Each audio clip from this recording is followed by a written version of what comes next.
भाइयों जय श्री राम। मैं वेदनागर, राष्ट्रीय अध्यक्ष गोरक्षा हिंदू दल।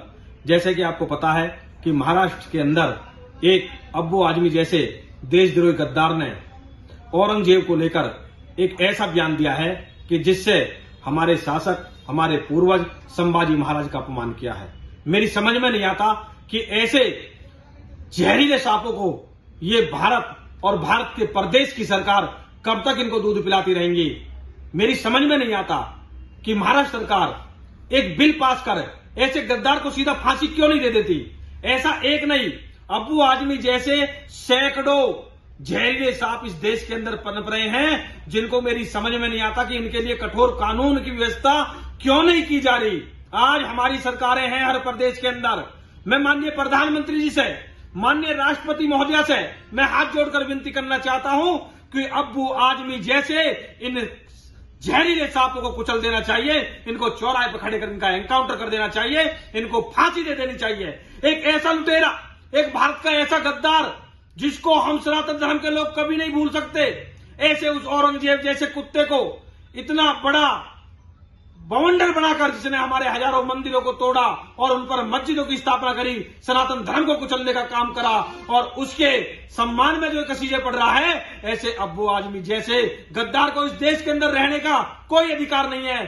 जो भी हमारे देश या हमारी संस्कृति या सनातन धर्म के खिलाफ बोले, उसको आतंकवादी की श्रेणी में लाकर चौराहे पर फांसी दे देनी चाहिए। मेरी मांग है कि महाराष्ट्र सरकार तत्काल बिल पास करे और ऐसे गद्दार को फांसी से नीचे की सजा नहीं होनी चाहिए, जिससे कि और कोई भी अगर किसी भी तरीके का इस देश के अंदर तालिबानी मानसिकता का ऐसा व्यक्ति अगर अपना मुंह निकाले तो उसके मुंह को कुचलने के लिए इस देश का कानून अपनी कमर कसकर उसको फांसी के फंदे तक पहुंचाने का काम करे। इसलिए मैं मांग करता हूं कि मेरी सरकार, महाराष्ट्र की सरकार और केंद्र की सरकार इस पर चिंतन करे और मंथन करे। जो सनातन धर्म का अपमान करे, साधु संत मठ मंदिरों का अपमान करे, देश की एकता और अखंडता को चुनौती दे, उस व्यक्ति को तत्काल 24 घंटे के अंदर आतंकवादी श्रेणी में लाकर उसका एनकाउंटर कर देना चाहिए। उसको इस देश में रहने की कोई भी जगह नहीं है। तत्काल जिस तरीके से इस देश के अंदर रोहिंग्या बांग्लादेशी मुसलमान अपनी पैठ बना गए हैं, उसी तरीके से ये तालिबानी मानसिकता के अब्बू आजमी जैसे भी इस देश के अंदर अपनी पैठ बनाने का काम कर रहे हैं, जो हमारे राष्ट्रीय और सनातन धर्म के लिए आने वाले समय में बहुत घातक परिणाम होंगे।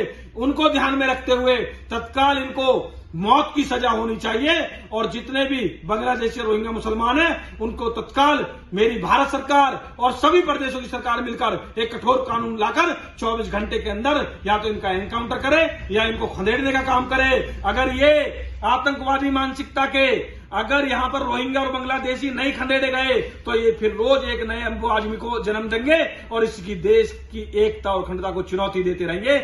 इसलिए इस कैंसर को खत्म करने के लिए इनका यही इलाज है कि 24 घंटे के अंदर इनको फांसी का प्रावधान होना चाहिए, क्योंकि मेरे देश का मुसलमान ऐसे लोगों को कभी भी समर्थन नहीं करता। इसलिए ये मानसिक आतंकवादी मानसिकता के, तालिबानी मानसिकता की जो सोच है, इसको हमें कैंसर की तरह खत्म करना होगा, तभी इस देश का उद्धार हो सकता है। इसी के साथ भारत माता की जय, वंदे मातरम, जय जय श्री राम।